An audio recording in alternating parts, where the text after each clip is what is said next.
नमस्कार दोस्तों, हम आज आप लोगों को होली गीत सुनाने जा रहे हैं। तो अगर हमारा होली गीत आप लोगों को पसंद आए तो लाइक करें और अपने दोस्तों से शेयर करें ताकि वो भी इस गीत का आनंद लें। तो चलिए हम आप लोगों को होली गीत सुनाते हैं।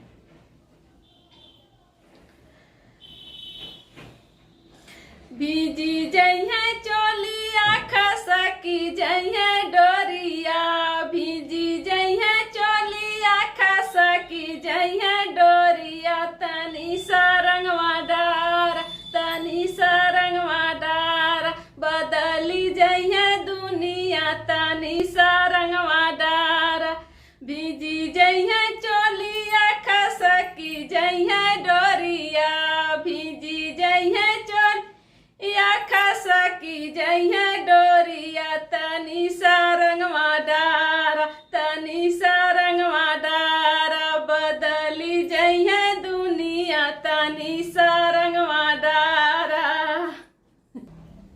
5 पैसा का रंग डरलू 100 रुपया का मुर्गा का रसा।